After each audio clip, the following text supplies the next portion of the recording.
Politseitöö on ettearvamatu. Samal ajal ohte hinnates tuleb teha kiireid valikuid.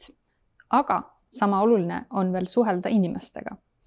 Kuidas saab 3 aasta jooksul empaatiliseks ja hästi otsuseid langetavaks ametnikuks? Sellest kõigest räägime täna Politsei- Piirivalve kolledži direktori Kristjan Jaaniga. Meil on olemas ka esimene osa, kus me vastasime korduma kippuvatele küsimustele politsei õppe kohta. Ka tänasest episoodist saad oma küsimustele palju vastuseid. Räägime, mida kujutab endast õppe ja töö ühildamine, kuidas uus haridusmudel välja näeb ja mida sa võiksid oodata enda karjääriteekonnast, kui jõuad juba töömaailma. Jää kuuldele ja saad vastused. Kristjan, aasta on mööda läinud ja sa oled jälle meil siin rääkimas politseiõppest. Aga täna sa ei tea, et me testime, kui heas vormis sa oled. Väga hea. Politseiametnikke peabki testima kogu aeg. Ka töötavad politseiametnikke testitakse iga aasta ja mitu korda. No vot. Tihti on politsei töös niimoodi, et sa pead reageerima kiiresti, vähese info pealt. Ei ole ettevalmistusteks aega. Nii on ka täna. Ma annan sulle markeri. Ja sul on aega umbes 20 sekundit, Nii. et leida üles siit pildilt 4 erinevust. Kui väga tubli oled, leiad 5. Ahah, okei. Valmis? Valmis. Läks. Ahah, politseiniku põhitööriist ongi ju pastapliiats, vaata, nii et selles mõttes on kõik väga õige. Nii, ühe juba leidsin. Siit leidsin. Siin on mingi erisus. Tundub, et siin on mingi erisus. 10 sekundit jäänud. 10 sekundit. Siin on mingi erisus. 4 on juba olemas. 4 on juba. 4 pidi ka olema. Äkki 5 ka. Jaa, ma arvan, et sa leidsid just. Äkki. Aga mine tea, äkki ma leian mõne veel. No vaata. 5, 4, 3, 2, 1. Ei, rohkem ei leia. No, ma arvan, võiks kontrollige üle. No kontrollime üle. 1.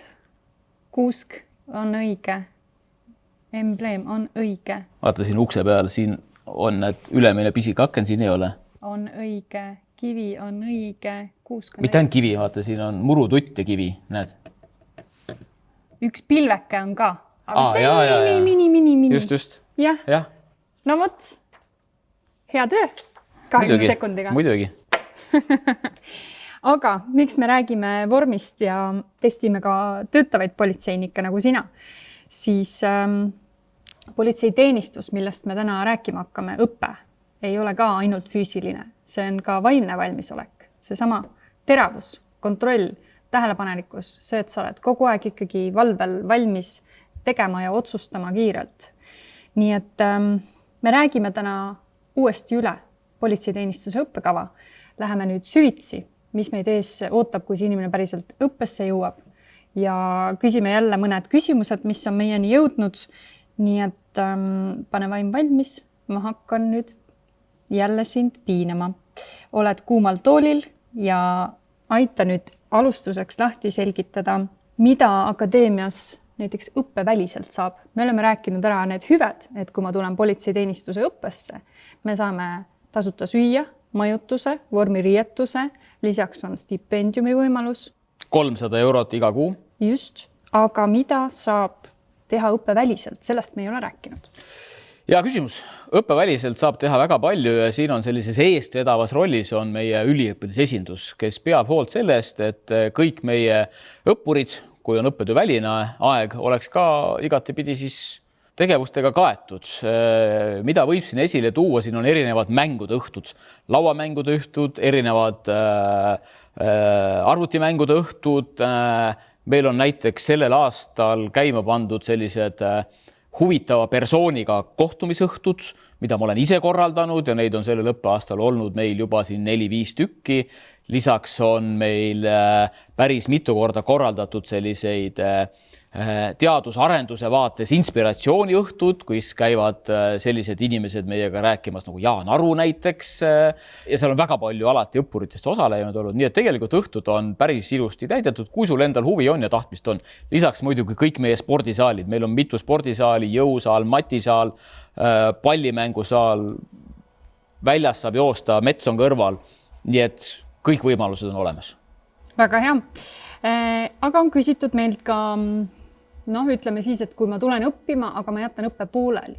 Kui ma avastan ikkagi poole peal, et ei ole päris minu teema. Ma arvasin, et on, aga ei ole. Mis siis saab? Esiteks, meil ei jäeta õpinguid pooleli. Me ei luba. Väga üksikud. Meil on väga hea õppuri toesüsteem. Toesüsteem, mis puudutab õppimist ja ka toesüsteem, mis puudutab õppetöö välist aega.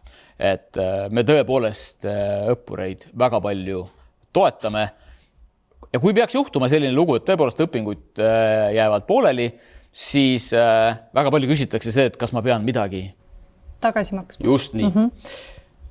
Politsei piirivalve seaduses on tõepoolest selline paragrahv olema, mis räägib siis koolituskulude tagasimaksmisest. Kui on uudishimu ja huvi, siis politsei piirivalve seadus paragrahv 69 märgiga 1. Ja see ei ole kohustus, vaid see on sõnastatud, et võib tagasi nõuda koolituskulud. Ja kui me räägime koolituskuludest, siis me räägime 3 asjalust. Me räägime kuludest, mis on läinud toitlustusele, majutusele ja stipendiumile. Ja oleneb siis, kui kaua õppur on meie juures olnud, siis sealt kujuneb ka see võimalik tagasimakse summa. Kas sa oled 3 aastat õppinud, paar kuud, need on kõik väga erinevad ja need summad võivad ka aastate lõikas erineda, sellepärast, et toitlustuse hinnad näiteks muutuvad. Ja veel kord, see ei ole absoluutne nõue, et iga ühele, see on ka alati kaalutlusotsus Sisekaitseakadeemia poolt, aga tõepoolest, kui huvi on, lugege seda paragrahvi ja seal on täpselt toodud need asjaolud, millal, seal on ka toodud need asjaolud, mis on objektiivsed põhjused näiteks. Nii et jällegi, inimene, kes tahab tulla õppima politsei ametnikuks, näidake üles ka uudishimu, mingu vaadaku tegelikult, mis see täpselt kirjas on. Vaadaku ka seletuskirja, saab veel paremini aru. Ja, kaevugu kohe dokumentidesse. Aga on uuritud ka seda, et kui on tippsportlane ja ta tahab tulla õppima, me oleme hiljuti välja hõiganud, et me justkui pakume Sisekaitseakadeemias kohti neile õpilastele. Kas tippsport ja politseiõppe on samaaegselt võimalik? Meil on väga häid näiteid selle koha pealt, et see on võimalik, aga see nõuab muidugi suurt pingutust. Mõned näited. Allar Raja, olümpiamedalist, on lõpetanud meie kolledži. Meil täna õpib Jakob Vares, kes on olnud oma kaalukategoorias maailma edetabeli juht juuniorite seltskonnas ja saab hakkama. Oli ka aasta sportlase valikul üheks kandidaadiks muide. Aga loomulikult meie juures õppides, kõrgkoolis õppides sinu põhitähelepanu peab minema õppimisele. Õppimine nõuab suurt pingutust, aga ega muidu ei ole ju sellised sõnakõlksud, et kes palju teeb, see palju jõuab. Ja need inimesed, kes tegelevad tippspordiga, on väga ilusti suutnud tegelikult oma aega nii planeerida, et jääb aega tippspordiks. Need on keskmisest võimekamad inimesed. Meil on kõik keskmisest võimekamad inimesed. Kes tahab, saab. Vastus käes. Just nii. Siis on uuritud, kas politseiõpet saab läbida ka kaugõppe vormis või nii-öelda sessioonõppena. Me tegelikult võtame vastu ainult päevaõppesse ja see on nii-öelda täismahus 3 aastat läbida. Kas on ka mingi lühem tee olemas? Selgitan. Kui me räägime kaugõppest, siis täna on kaugõppe vormis võimalik töötada ainult töötavatel politseiametnikel. See tähendab seda, et kui ma juba olen politsei piirilametis töötamas, oman näiteks keskharidust, siis mul on võimalik kaugõppe vormis juba töötava politseinikuna tulla meie juurde Sisekaitseakadeemiasse ja omandada kõrgharidust kaugõppe vormis. Kõik on kindlasti kuulnud sellistest ägedatest tegelatest nagu karjääripöörajad. Karjääripööraja, kes on mingisuguses muus ametis juba töötanud teatud elukogemusega, aga soovib karjääri vahetada. Näiteks olin enne õpetaja, aga nüüd äkki tahan politseinikuks saada. Miks mitte? Väga palju selliseid näiteid. Siis ta kõigepealt kandideerib tööle politsei piirilametisse. Politsei piirivalveamet värbab ta endale tööle ja siis ta saadab meie juurde kutseõppesse õppima. Ja nüüd see kutseõppe karjääripöörajatel on jällegi kaugõppe vormis. Kui me räägime nüüd päevaõppuritest, need, keda siis Sisekaitseakadeemia avaliku konkursiga värbab iga õppeaasta alguses alustavad ja vastuvõtuprotsess on juba alanud, eks ole. 3. märtsist algas avalduste vastuvõtt Sisekaitseakadeemiasse, kestab kuni 29. juunini. Siis need inimesed tulevad meil tegelikult ühele uuele väga ägedale õppekavale. See õppekava sai alguse meil tegelikult juba selle õppeaasta alguses ja see kõrgharidusõppekava on nüüd tõepoolest ka selline, kus sa 1,5 õpet on nii-öelda klassikalises päevaõppevormis ja 1,5 aastat õpet on siis sellises sessioonõppes ehk siis 4. semestrist 2. õppeaasta poole pealt hakkab see õppur nädal aega koolis olema ja nädal aega töötab ta Politsei- ja Piirivalveametis. Ja sellest hetkest on ta ka päris politseiametnik ja saab palka. No vot, saab palka ka. Räägimegi sellest õppest lähemalt. Kuidas see õppe ja töö käsikäes päriselt välja näeb? Mis see praktikas siis selle õppuri jaoks tähendab? Siin on 2 elementi iseenesest, et tegelikult on see klassikaline praktikal käimine, eks ole, et sa omandad mingisugused teadmised ja teoreetiliste õpikute käigus ja koolis olevate praktikumide käigust ja sellele järgneb siis praktika Politsei- ja Piirivalveametis. Selline klassikaline praktikal käimine. Ja nüüd uues õppekavas tõepoolest 4. semestrist hakkab siis vahelduma selline õppimine ja töötamine ja kui vähegi võimalik, siis PPA võimaldab 4. semestrist töötamist ka sellel tööliinil, mis on see sinu spetsialiteet. Meil on uues õppekavas 3 spetsialiseerumist ehk siis patrullpolitseinik, piirivalvur ja uurija. Ja mida ta annab? Ta annab siis veelgi kiiremat ja veelgi paremat võimalus kinnistada väga lühikese perioodi tagant seda, mida sa koolis õpid. Ja loomulikult on sellest ka väga suur kasu Politsei- ja Piirivalveametile. Kas samaaegselt töötamine ja õppimine liiga kuidas ma siis ilusalt ütlen, kas see liiga suure koormusega ei ole? Siis me teame, et samaaegselt töö kõrvalt näiteks minna haridust omandada on mõnevõrra keeruline. Kui me nüüd oleme toonud need 2 kokku, siis kuidas see tasakaal on leitud? Ega õppimine ongi asi, mis nõuab suurt pingutust ja loomulikult selline... Kõla hästi. Ei, see peab lausa nii olema, sest õppimine ei saa olla ka liiga lihtne, siis inimene tõenäoliselt ei omanda mitte midagi, et õppimisega peab ikkagi kaasas käima ka selline pingutus ja adrenaliin. Aga see ei ole mitte midagi selles mõttes uudset, et õppimine ja töötamine käib käsikäes, seda enam, et see töötamine on ikkagi sellise õppimise eesmärgiga. Aga meil on täheldatud ka, et selles uues õppekavas ei ole otseselt näiteks kehalise kasvatuse tunde või sellist üldkehalist ettevalmistust, et noor, kes tuleb õppima, peaks justkui oma õppekava kokku pannes ise siis leidma selle aja pärast tunde, millal ta hakkab ennast näiteks jõusaalis treenima. Kuidas selle iseseisva treenimisega seni siis õnnestunud on? On see ennast tõestanud? Politseiametnik peab olema heas füüsilises vormis. Selles ei ole mitte mingi kahtlust ja see peab nii olema. Ja mis veelgi olulisem, selle hea füüsilise vormiga peab kaasas käima veel teravam mõistus ja vaimne pool. Ja see on kõige tähtsam selle asja juures. Nüüd tõepoolest tunniplaanis ei ole meil võimalik leida ainet, mis on selline üldfüüsiline ettevalmistus. Küll on meil väga palju aineid, mis on seotud enesekaitsega, turvataktikaga, relvastusega. Nüüd iga kadeti füüsiline valmisolek on tema enda isiklik vastutus. Meie pakume keskkonda, jõusaale, pallimängusaale, kõike muid saale. Meie pakume juhendamist, mentorlust, erinevad spordiringid iga õhtu. Iga kadett, iga õppur leiab selle viisi, kuidas ennast hoida heas füüsilises vormis ja see on tema enda vastutus. Aga tegelikkuses on meil ikkagi mõned füüsilised tunnid on olemas.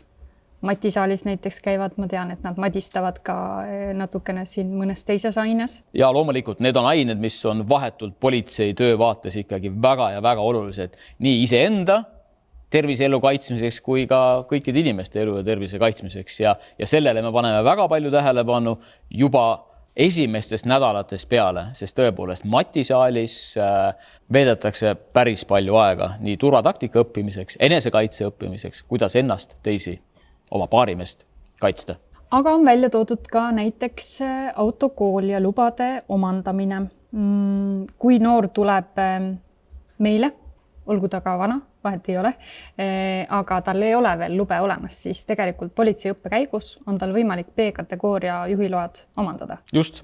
Kui sa tuled meie juurde õppima, siis meil on võimalik saada B-kategooria juhtimisõigus. Kui sul seda veel ei ole, kui sul see protsess on juba pooleli, siis sa loomulikult käi oma protsess lõpuni, sest nii-öelda poole tee pealt hakata kooli vahetama ei ole mõistlik ja ka päris keeruline. Aga kui sul ei ole juhtimisõigus, siis meil on õppekavas tõepoolest valikainena B-kategooria juhtimisõigus täiesti olemas. Sa saad meie juures nii teooria osa kui ka siis praktilised sõidutunnid ja loomulikult siis Transpordiametisse riikliku eksami tegemiseks pead sa ise minema, ise selle organiseerima, et see on jällegi sinu enda vastutus, et viia see õppega lõpuni. Et meie pakume nagu sellise klassikalise autokooli teenust, aga sa ei pea kulutama enda vahendeid selleks.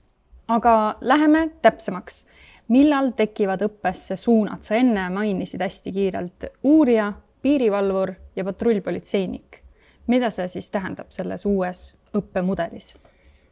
Kõrghariduse õppekava on meil siis üles ehitatud järgmisena, et kui kandidaat on edukas, saab sisse, tuleb meie juurde õppima, sooviga saada politseiametnikuks, siis esimene õppeaasta 3 on kõigepealt üldainete mooduli läbimine ja siis politseiametniku baasõppe. Kui me räägime üldainete moodulist, siis see on selline klassikaline kõrgkooli aine. Me räägime seal psühholoogiast, kriminoloogiast, kriiside valdkonnast ja nii edasi, ehk siis klassikalised, laiapõhjalised, teoreetilised teemad, mis on klassikalised ja väga mitmetes kõrgkoolides.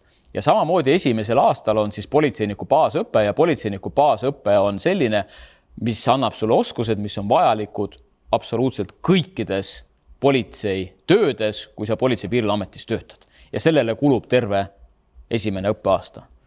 Nüüd teise õppeaasta alguses tõepoolest on siis spetsialiseerumine, ehk siis õpe algab patrullipolitseinikule, piirivalvurile ja uurijale.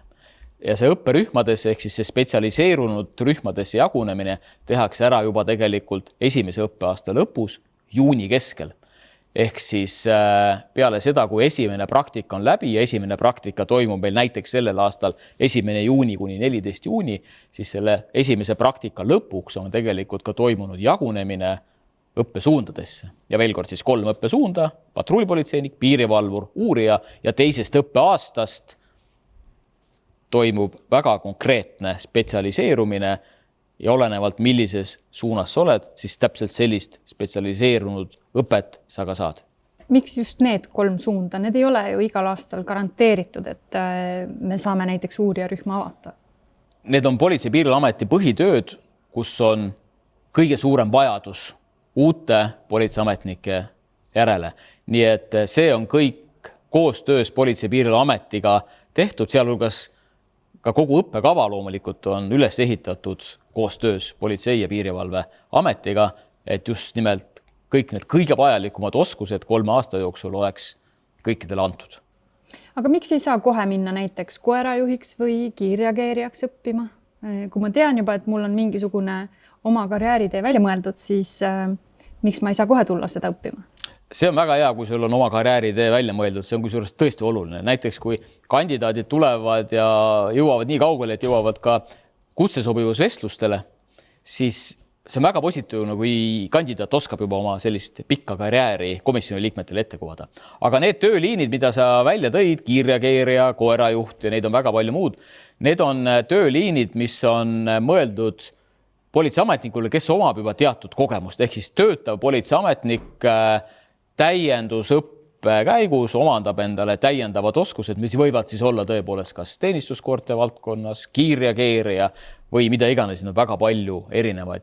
Ehk siis need ei ole politseiniku baasõppe osad, vaid need on täiendusõppe käigus omandatavad oskused enne kõike juba töötavale ja teatud kogemust omavale politseiametnikule.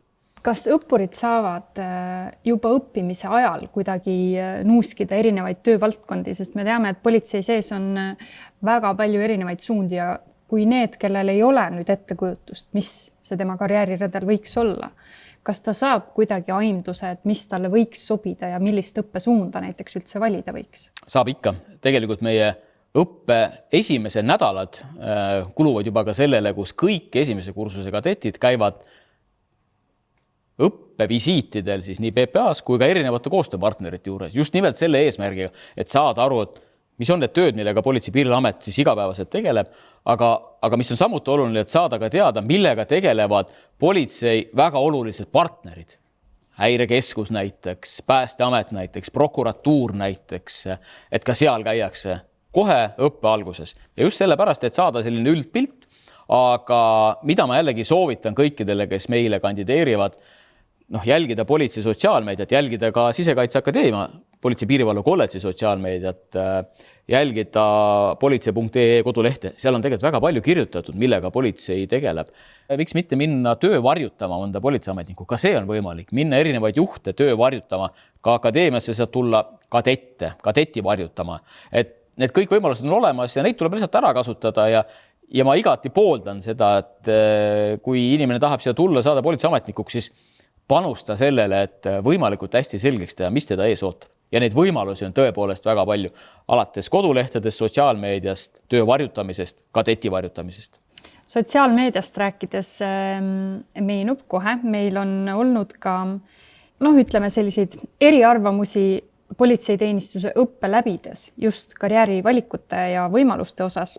Näiteks mõned inimesed arvavad, et kui oled Sisekaitseakadeemias politseiõppe lõpetanud, on enamasti ikka ootamas ainult patrulli või piiritöökohtade valik ja edasi liikumine võib sõltuda pigem sellest, kas tunned õigeid inimesi või kui kiiresti suudad liikuda patrullitööst eemale. Samas on ka neid, kes ütlevad, et võimalusi on küll, aga enda tõestamist ja järjepidevust peab olema. Sina oled politseisüsteemis töötanud ikkagi mõnekümned aastad ja näinud nii alustavaid kadette, värskeid töötajaid, kui need, kes on juba oma tööelus jooksul jõudnud käia väga palju erinevaid positsioone läbi ja teinud pikka karjääri. Mis sa sellest kõigest arvad? Millised on politseiniku sellised karjäärivõimalused PPA siseselt ja kas on nii, et kellelgi on mingisugused eelised või mitte? Iga tulevase politseiametniku karjäärivõimalused algavad siit koolist. Turvatunde loomine algab siit koolist, Sisekaitseakadeemiast, algab haridusest. Ja edasi sõltub ju jällegi ka ennekõike sinust endast. Juhuseid ei ole. Et sa pead olema ise inimene, kes ennast näitab, on uudishimulik ja usu mind, sa hakkad silma. Nii palju, kui mina olen enda tööelu jooksul näinud kadette, kes on tulnud praktikale, hiljem tööle, kuskile jõudnud, siis ma ennem kuulen sellest kadetist kõikide kolleegide käest, kellele ta on kuidagi silma hakanud, enne kui ma üldse seda kadetti võib-olla näen. Ja see on see kõige positiivsem, kus kadett suudab endast jätta jälje juba praktikal, esimestel päevadel töö juures, ennekõike see, milline ta on inimesena. See on kõige olulisem, kuidas ta meeskonda sulandab, kuidas ta ise on meeskonna liige. Ja väga palju algab juba ka sellest, et kuidas ta siin koolis loengutes on, sest ka meil on väga palju külalisõppejõude Politsei- ja Piirivalveametist. Väga paljud meie enda õppejõud suhtlevad igapäevaselt kolleegidega Politsei- ja Piirivalveametist. Uskuge mind, juba esimesel kursusel hakatakse mingisuguseid nimesid kirja panema ja ütlema, et siin on potentsiaali. Kas on võimalik, et juba esimesel kursusel saab keegi tööpakkumise, et kuule, sa tuled meie tiimi? Ja on, loomulikult on. Loomulikult, kas ta saab kohe tööle minna, sest esimesel kursusel on keeruline minna kohe tööle, aga tehakse eelkokkuleppeid juba. Õpid hästi, lõpetad ära, me ootame sind enda juures. Et selliseid näiteid on küll ja veel. Ja veel kord, kõik sõltub ikkagi kadetist endast. Tema enda valikud on need, mis aitavad tal karjääris liikuda. Aga kõik lõpetajad ei lähe ju PPA-sse tööle. Millised on karjäärivõimalused ametiväliselt? Me ei saa ju piiri tõmmata, et sina pead nüüd minema ja teed seda elu lõpuni. Kui me räägime nüüd ikkagi sellest suunaõppes, siis ootus ja ideaal on see, et inimene, kes läbi suunaõppe läheb ka sellele põhitööle vähemalt mingiks ajaks tööle. Ja loomulikult edasine karjäär on sinu enda otsustada. See ei tähenda kindlasti seda, et kui ma lõpetan näiteks uurija, õppesuuna või patrulli, et see ongi nagu minu karjäär elu lõpuni. Ei ole. Loomulikult on ootus, et teatud aja sa võiksid seal ikkagi töötada, mis spetsialiteedi sa oled saanud, aga sa ise korraldad oma karjääri. Vaatad, kus on võimalik liikuda ja nii edasi. Nii et... Kas rahvusvahelistesse organisatsioonidesse nagu Frontex, CEPOL on võimalik liikuda? Frontex ja Sepol on oma olemused natukene erinevad. Frontex on tõepoolest Euroopa Liidu siis piirivalve rannikukaitse organisatsioon, agentuur, kus on ka palgalisena võimalik siis politseiametnikuna töötada. Aga sellised üleüldised rahvusvahelised võimalused, mõtlen, et kas see politseiteenistuse õppekava annab nii kõva põhja? See on ikkagi kõrgharidus, see on diplom taskus. Absoluutselt, see on kõrgharidus, see on bakalaureuse kraad ja igal õppeaastal meie kadetid käivad ka mingisuguse meie partnerülikooli juures kas siis tutvumas ühisharjutustel. Toon ühe näite kiiresti, mis meelde tuleb. Sügissemestril päris suur hulk meie kadette käis näiteks Soomes Imatra piirivalvekoolis ja koos siis Soome piirivalvekadettidega viisime läbi ühisharjutusi siis Soome välispiiril näiteks. Ja see on traditsioon, mis on meil päris tihti ja pea iga-aastaselt, mida me koos soomlastega teeme. Väga palju on Lätis käimist, Leedus, ehk siis jällegi need lähemad naabrid, kellega on tihedamad suhted. See võib olla Erasmus Plus programmi raames, aga meil on ka kõikide partnerülikoolidega kahepoolsed lepingud, mille suur osa just nimelt seisneb sellest, et meie kadetid saaks käia naabrite juures ja vaatamas, kuidas seal on õpe, kuidas seal on töö. Aga ka pangandus või sellised ministeeriumid, missioonid, poliitika kujundamine, see on tegelikult päris selline lai maailm, et kui täna arvatakse, et ma tulen õppin politseiteenistust ja mu suund on ainult PPA siseselt liikuda ja võimalik teha võib-olla ühest positsioonist teise liikumisi või juhi positsioonile, siis see maailm on ju tegelikult laiem. Kui sa arvad, et näiteks 5 või 10 aasta pärast tunned väsimust, sul on võimalik ära käia ja tagasi tulla või sa lähed tõesti omandad mingisuguse muu suuna, täiendõppe ja lähed ja jätkad ikkagi värskena mingil teisel positsioonil või sa jätkad sama tööd, aga sa lihtsalt näed seda uue nurga alt, palju laiemalt. Miks me täna räägime ka sellest karjääriteekonnast on ikkagi näidata inimestele, et kui sa tuled Sisekaitseakadeemiasse õppima, siis see ei ole ainult kitsas tee. Sul on maailm valla, nii nagu kui sa läheksid ka mõnda teise ülikooli õppima, on ju. Aga paratamatult inimesed väsivad ja karjääri pööratakse ka täna. Kui oled näiteks Politsei-Piirivalveametis patrullis töötanud juba 10 aastat, no ilmselt väsid ära, öövahetused, ikka tahaks võib-olla midagi muud on ju. Mis sa ise arvad, kas 10 aasta pärast on politseiteenistuse haridusega midagi ette võtta? Politseiteenistuse haridusega on iga päev, iga kuu midagi ette võtta. Küsimus on see, kas on mõistlik kogu aeg midagi muuta. Aga jällegi, kui me räägime aineprogrammidest, siis aineprogramm on selline, mida tulebki hoida nii-öelda elava dokumendina ja minu pärast kasvõi iga aasta nii-öelda siis aineprogrammis mingisuguseid muudatusi teha. Õppekava tervikuna ei ole mõistlik kogu aeg muuta, sest õppekava on selline raamdokument ja paneb sellised suured postulaadid paika.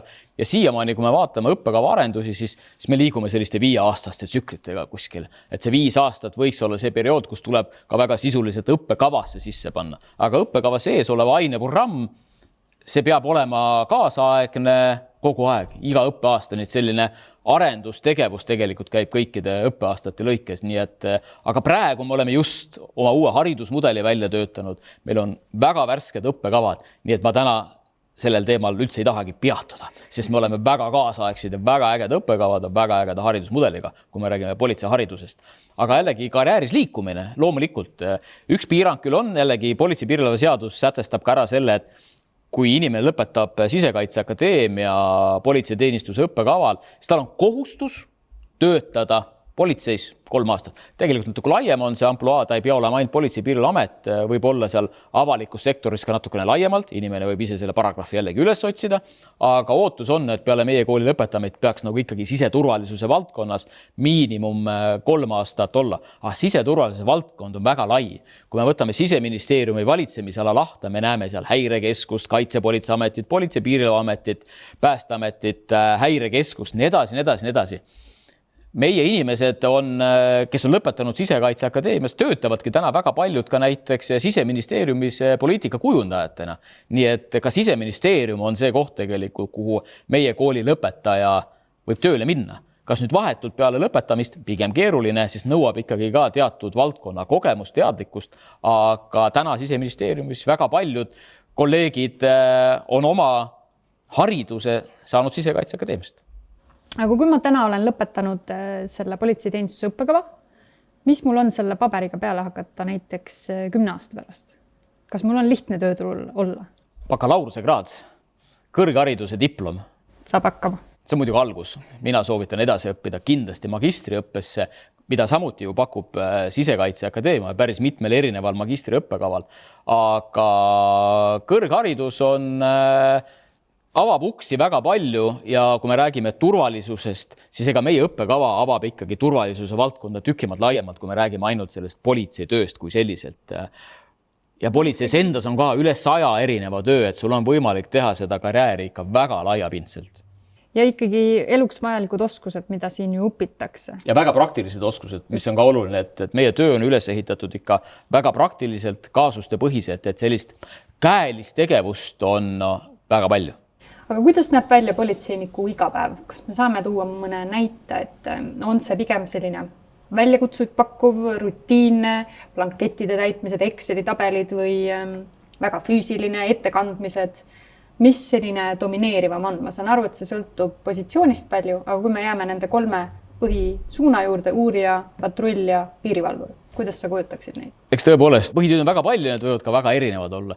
Võib juhtuda, et mingisugusel perioodil on rutiini natukene rohkem kui võib-olla tavapäraselt, võib olla, et mingisugusel perioodil on töö väga intensiivne ja nõuab väga suurt pingutust, nii et see käib ka tsüklitena ja see on päris erinev. Aga üldiselt loomulikult on politseitöö selline, mis on pingeline, väga suure mõtlemisülesandega kogu aeg, nõuab väga kiiret otsustamist ja tegelikult ega väga vahet ei ole, millise töö peal sa oled. Kas sa oled seal piirivalvur, patrulliametnik, uurija. Üldiselt on olukorrad, kus sul on vaja ikkagi kiiresti otsustada ja olla nii füüsiliselt kui olla ka vaimselt väga heal tasemel. Aga kui palju saab politseitöös näha maailma?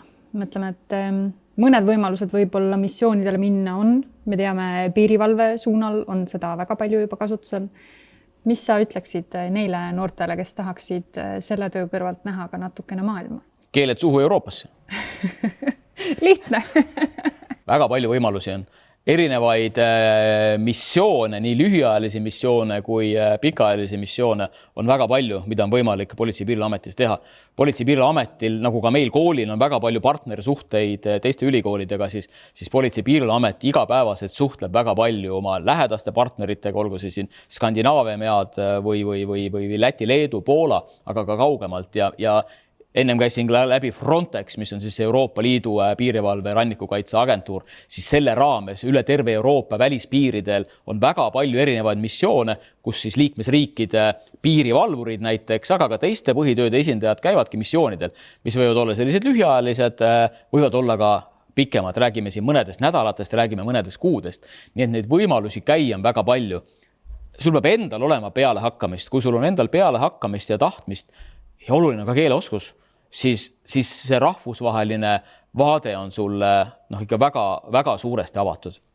Kui palju on politseis ütleme, sellist toetust alustaval töötajal, noorel kadetil, kes siis lõpetab, värskelt läheb tööle? Kui palju ta saab sellist uue tulija toetust või et teda hoitakse või arendatakse seal organisatsioonis, kuhu ta siis läheb? Selline toetus hakkab juba siin koolis tegelikult pihta, et kõik, mis on seotud õppetööga, on meil inimesed, kes igapäevaselt saavad nõustada meie õppureid. Kõik, mis on seotud õppetöö välise ajaga, on jällegi olemas meil meeskond, kes tegelebki sellise õppuri toega, kelle poole saab ka absoluutselt igal ajal pöörduda küsimustega, mis võib-olla ei ole vahetult õppetööga seotud. Kui nüüd inimene jõuab praktikale, läheb esimest korda Politsei- ja Piirivalveametisse, siis tal on juhendaja. Juhendaja üks suur roll on loomulikult juhendada, aidata, kinnistada seda, mida koolis on õpitud, aga tegelikult on ta ka selline vaimne mentor talle kindlasti ja selline juhendaja, kes ka võib-olla laiemalt teda toetab, teda juhib, juhendab.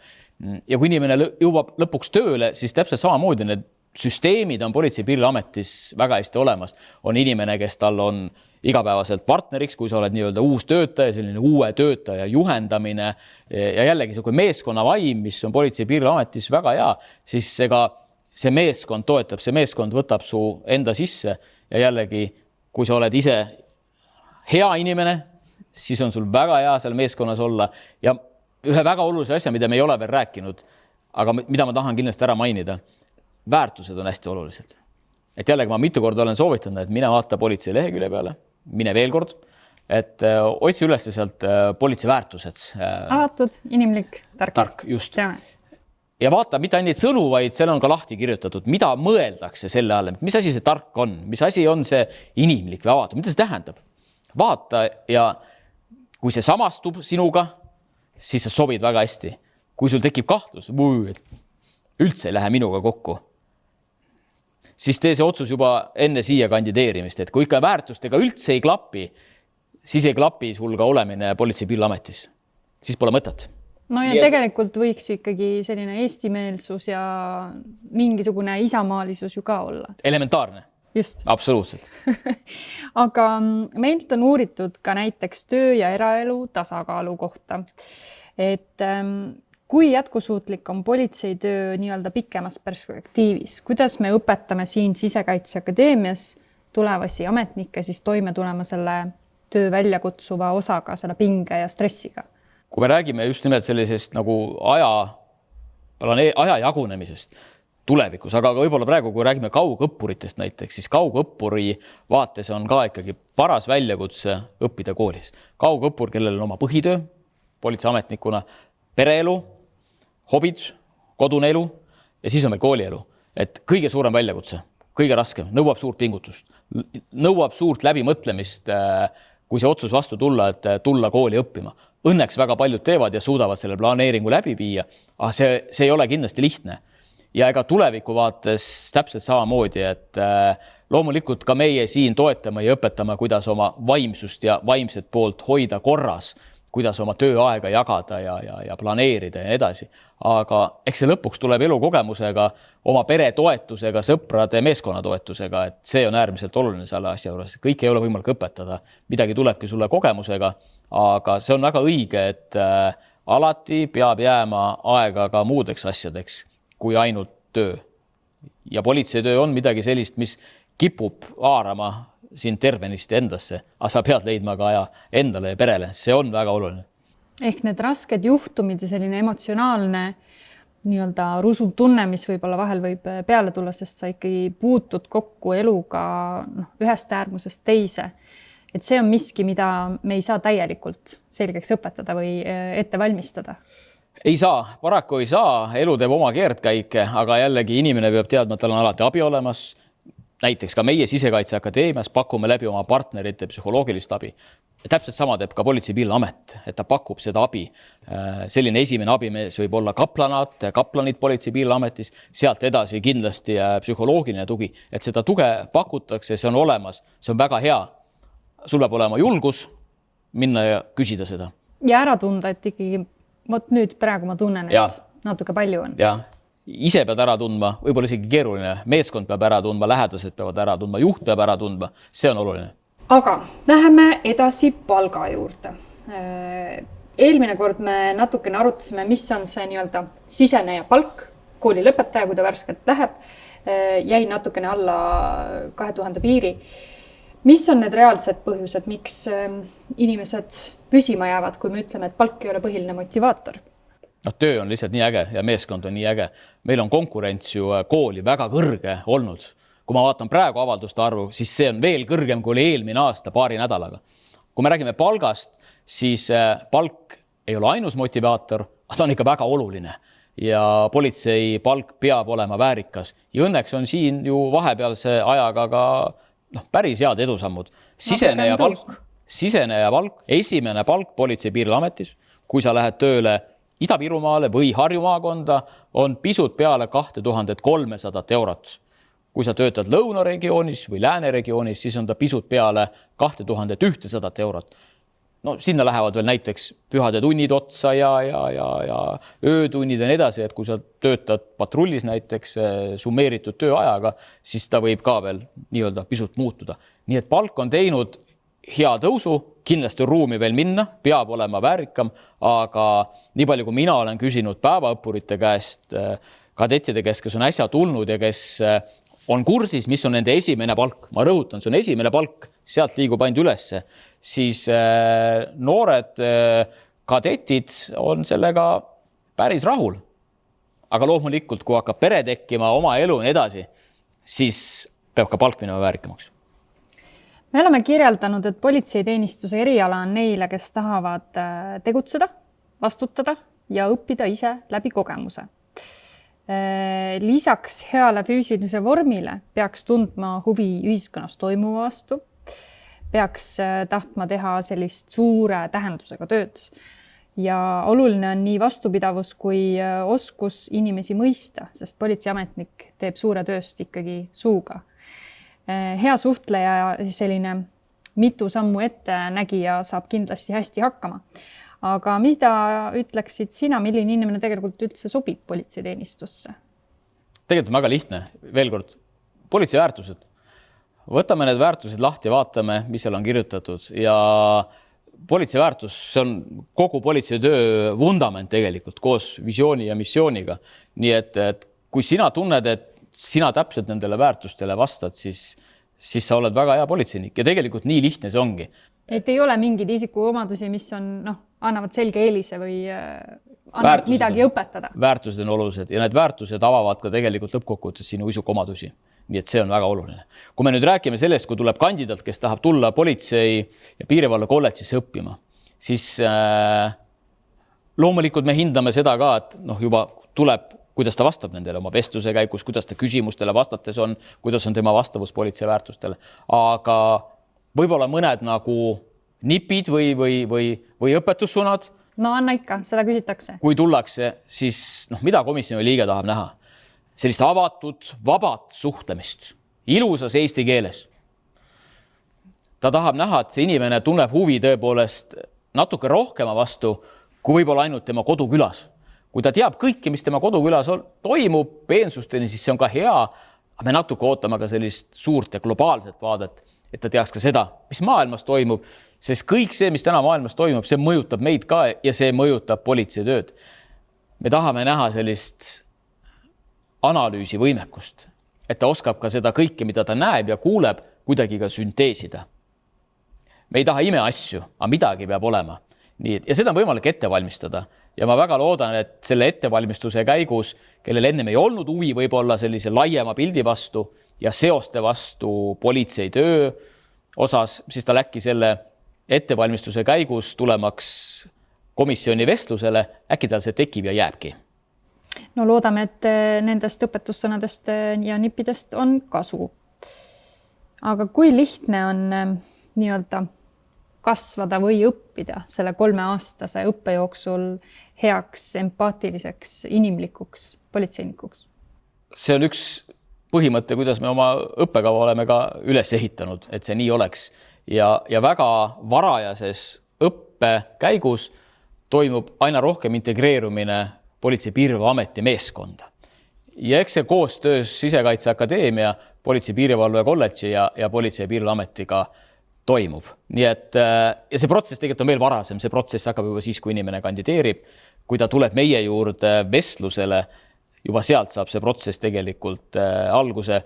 Ja ma arvan, et ega ei tule ju kellegilega üllatusena, et kõik kandidaadid läbivad ka taustakontrolli, mille viib läbi siis Politsei- ja Piirivalveamet, et loomulikult ka taustakontroll inimese osas, kes on tulevikus politseiametnik väga suurte õigustega ja sealhulgas kohustustega, siis ka taust peab olema korras. Taustakontrollist me võime rääkida natukene pikemalt. Kui te meile soovi avaldate, kirjutage meile siia video alla kommentaar ja tuleme selle juurde tagasi, kui on huvi rohkem. Aga lõpetuseks tahaks sult küsida, Kristjan, et nimeta mõni selline asi politseitöö juures, mida inimesed täiesti valesti aru saavad või on nii-öelda müüdina liikvele läinud. Mõni vale arusaam näiteks. Tead, ma arvan, et müüdid on kõik ära murtud. Ja tead, miks ma seda arvan? Võib-olla 30 aastat tagasi või 20 aastat tagasi neid müüte oli, sest see politseitöö oli pisut nagu varjatud ja peidus ja pigem levisid sellised legendid ja tõesti müüdid. Aga võtame tänase päeva. Kui aktiivselt on politsei sotsiaalmeedias, vaadake või patrullsarja, mis on tänaseks 7 seeriat minu teada ilmunud, siis ja kui avatult veel kord politsei räägib oma töödest, siis mul on nagu raske arvata või näha, et midagi on sellist, mis on väga kahtlane või ebaselge või ei saa aru, sest politsei näitab oma tööd väga palju. muidugi on ka selliseid tööliine, mida ei näidata, mida ei saagi näidata ja mida pole vaja näidata. Jah, on. Ja ka seal levib igasuguseid legende. Aga selline igapäevane politseitöö, et politsei on ikkagi juba väga pikalt olnud selline väga avatud, nii nagu ka väärtus. Ja see ei olegi väga nagu võimalik tekkida selliseid ebaselgusi. Ja kui need on, siis politsei on ka väga aldis kohe neid ju selgitama. Ja seda teeme ka meie siin õppekäigus. Ja kui me seda õppekäigus teeme, siis iga see ju läbi meie õppurite ka levib tegelikult ju nende lähedastele, sealt edasi kaugemale ja nii edasi. Nii et ma arvan, et meil ei ole täna sellist olukorda, kus väga oleks selliseid, et kas tõesti politsei tegeleb sellise asjaga ka või mingisugused valearvamisi selle politsei töö kohta. Et politsei nii avatud on, et ma arvan, et raske leida. No ma loodan, et me saime mõned müüdid täna siin ikkagi murtud ja seda vale arusaama liigub aina vähem. Kui teil on veel küsimusi meile, siis ikkagi jätke siia video alla kommentaar, me vastame neile ja kui on mingisugune suurem töö veel ees, siis ma ütlen, et me räägime eraldi videos veel tervisekontrollist, sest selle kohta on küll pikalt ja laialt palju rääkida. Teeme nii. Nii et esita avaldus juba täna. Just.